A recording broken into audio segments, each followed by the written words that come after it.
Greetings, Earthlings! Today I'm back with another edition of the Versus series. So today we're going to be comparing two of the most prominent budget dynamic microphones, the Behringer XM8500 and the Shure SM48. But before we get into the actual tests, let's very briefly talk about the build quality of the microphones.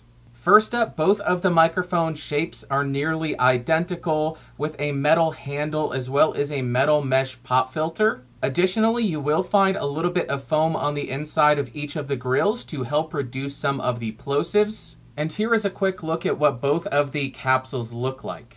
But in terms of real-world build quality, I feel as though both microphones are really well put together and will both handle the rigors of being a stage microphone or a travel microphone really well. And now let's jump into the tests. Alright, so first up I am speaking into the Behringer XM8500, which will set you back around $20. It is about 3 inches off of the corner of my mouth and connected to the 18i 22nd gen with the gain set at around 315 on the gain dial. The microphone has a cardioid polar pattern, a frequency response of 50 Hz to 15 kHz, a sensitivity that's listed at -70 dB, but I believe it's closer to around -50 dB because to my understanding, Behringer is using an old method of measurement or at least of reporting their numbers.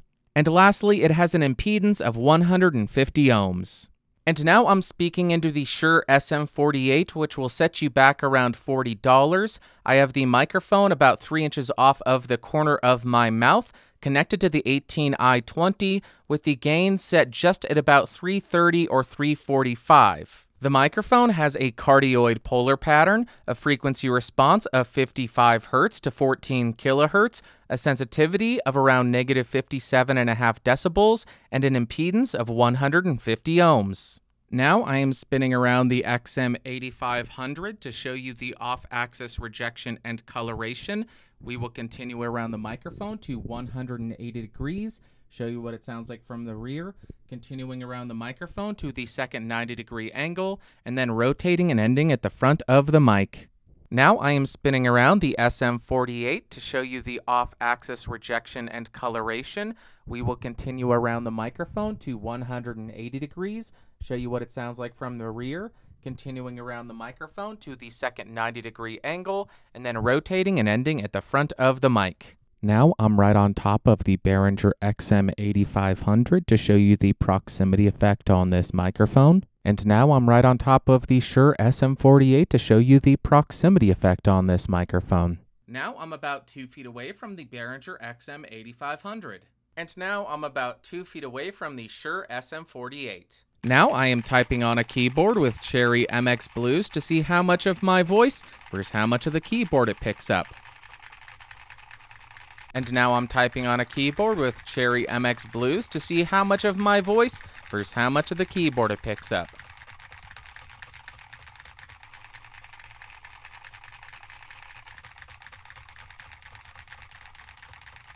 Now I am testing the handling noise of the Behringer XM8500. Now I am testing the handling noise rejection of the Shure SM48.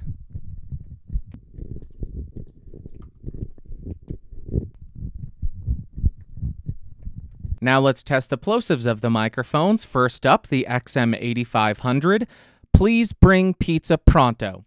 Please bring pizza pronto. Please bring pizza pronto. And now for the SM48. Please bring pizza pronto. Please bring pizza pronto.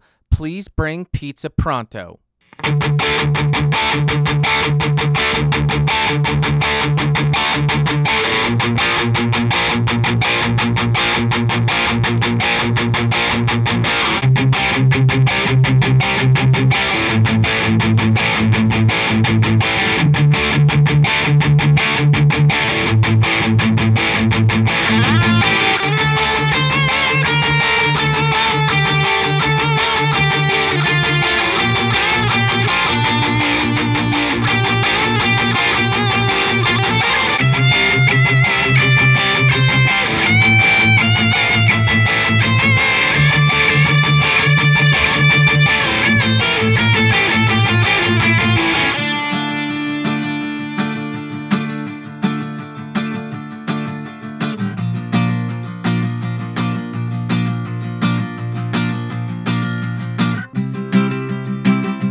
day I wake up knowing that I need to eat some brains. I need to feast on brains. I need to find which recipe is best, or I might die.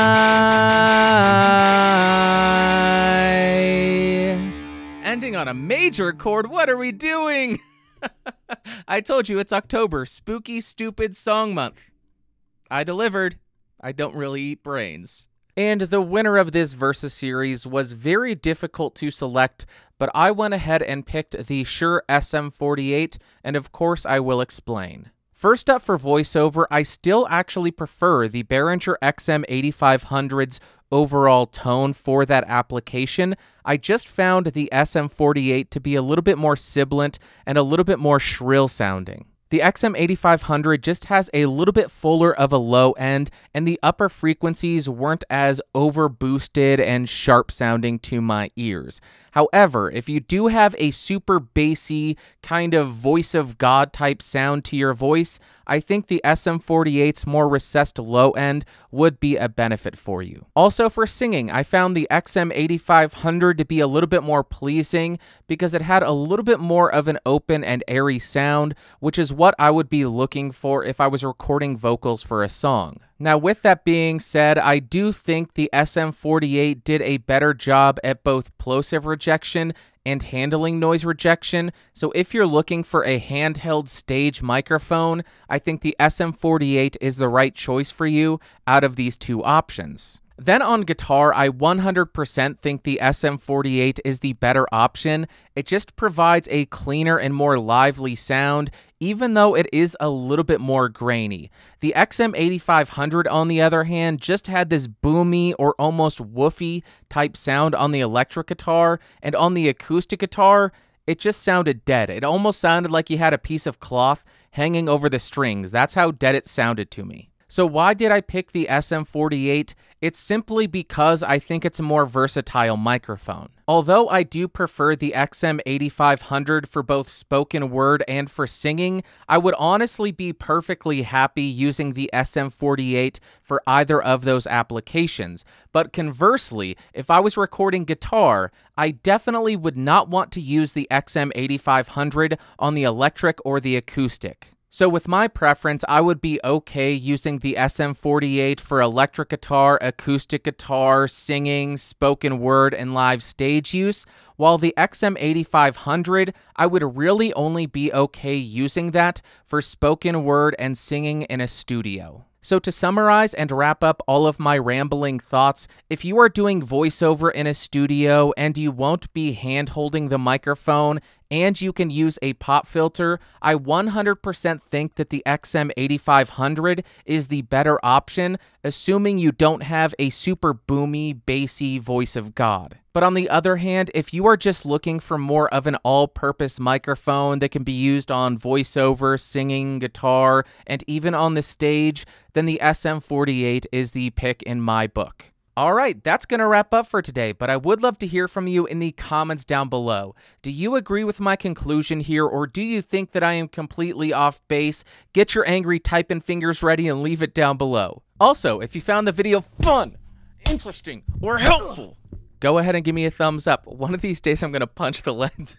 If you hated it, give me a big old thumbs down, and let me know in the comments what you didn't like about the video so I can improve them and make them more valuable and useful for you. And if you want to support the channel and become one of these amazing people over here who I just love so darn much, you can do so by clicking that join button and joining at the $5 tier.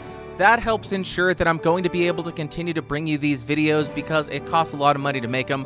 Thank you all so much for watching. Thank you all so much for listening. I'll see you next time. Bye.